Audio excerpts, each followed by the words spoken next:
This short home inspection training video covers the most important parts of a basic inspection of a sectional garage door of a home that's connected to a garage door opener. And there are 10 steps, and we'll go over each step, and you can incorporate them into your inspection procedure.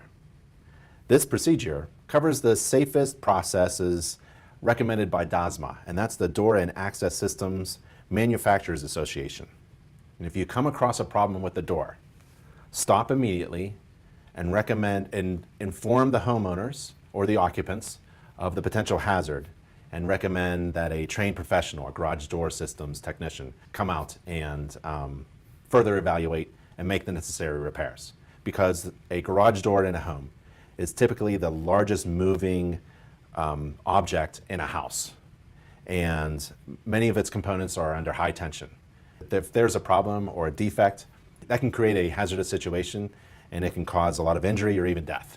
So if you find a problem with a door, especially that one that's connected to a garage door opener, stop your inspection procedure, tell everybody, and document it, and get this fixed. All right, so let's go to step one. And step one is pretty easy. It's finding the manual release handle, and it has to be red, and it has to be a certain height. So let's scroll down this checklist. And this checklist is within one of our courses, and all of our courses are accredited and provided by the Internet School to members for free, and they're all online. Step one, manual release. Begin inside the garage, have the door closed, and check for a manual release handle. It's the means by which you can manually release or detach the opener from the garage door itself. And the handle should be red and easily seen. And the handle should be accessible and no more than 6 feet above the garage floor. So I'm 6'3", it should be at my head. And the handle should not be in contact with the top of any vehicle. So let's check out this short video. There it is, manual release, red, just at my head. Step two, door panels. From inside the garage with the door fully closed, check the condition of the door panels. I like to check them as they're coming down, actually. It's a lot easier for me. Check for damage, cracking, denting, bulging, separation of the panels. Look for fatigue. The door panels should be free of any signs of cracking, especially if the door is made out of wood. The door panels should be free of any signs of separation of materials from inside and outside of the garage with the door fully closed. Check the condition of the door panels. Check the panels for being square and level. And here's a short video.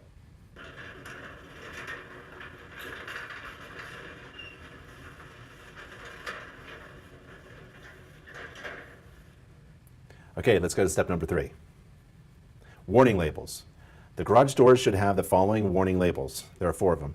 A spring warning label attached to the spring assembly or the back of the door panel. A general warning label attached to the back of the door panel.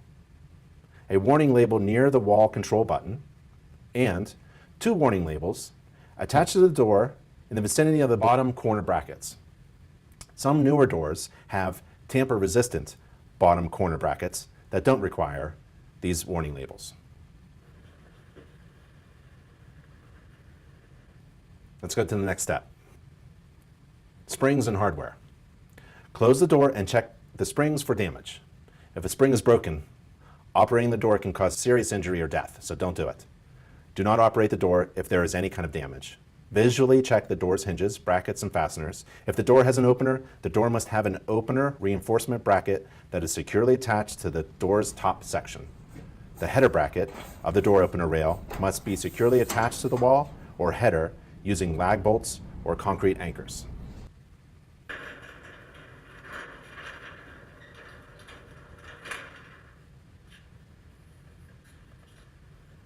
All right, let's go to step 5. Door operation. Close the door.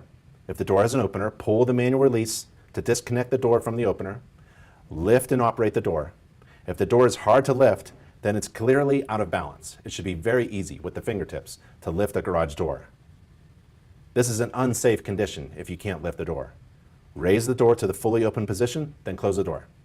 The door should move freely, and it should open and close without difficulty. As the door operates, make sure that the rollers stay in their track. The door should stay in the fully open position. The door should stay in a partially open position about 3 to 4 feet above the garage door level. So disconnect, open it. It should stay open. Bring it down about 3/4 of the way, let's say halfway, and it should stay there. Reconnect the door opener if present. This is generally done simply by activating the garage door opener with the button. Check the door handles and gripping points. There should be a door handle or a grippable point on both the inside and the outside of the door. These handles should be clear of all pinch points. Again, with the door fully closed, pull the manual release to disconnect the door from the operator. Without straining yourself, manually lift the door by grasping the door in a safe place where your fingers cannot be pinched or injured. Raise the door to the fully open position, then lower to the halfway position, check it, and then close the door. Spring containment is step 6. The counterbalance system is usually comprised of torsion springs mounted above the door header or extension springs, which are usually found on the horizontal track above your head. When springs break, containment helps to prevent broken parts from flying all over the place and causing serious injury. Torsion springs are already mounted on a shaft, which inherently provides containment.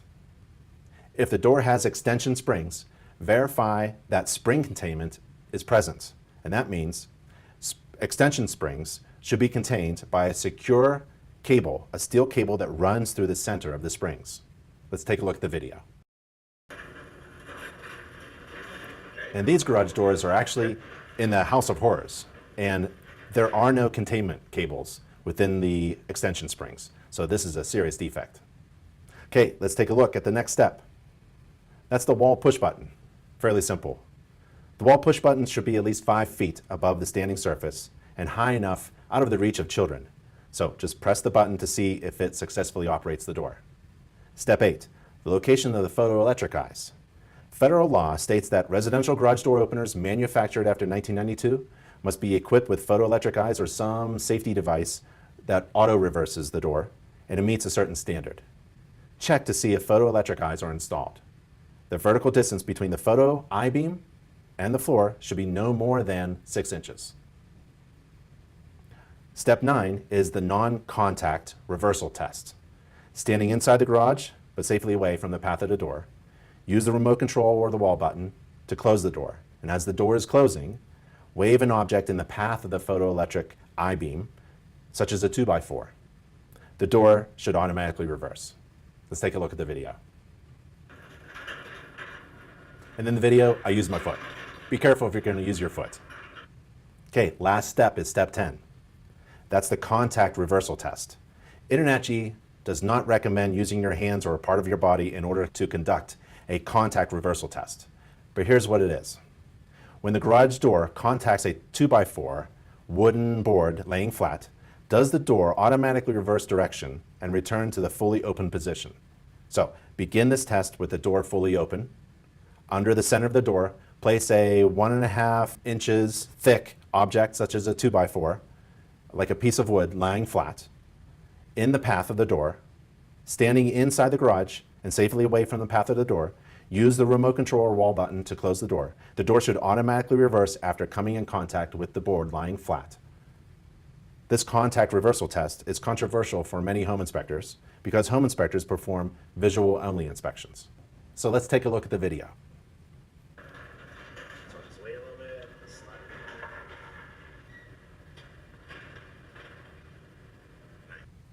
So that worked out well. So that's your 10-step inspection procedure, basic checklist on how to inspect a garage door in a home that's attached to an automatic garage door opener. Stay safe.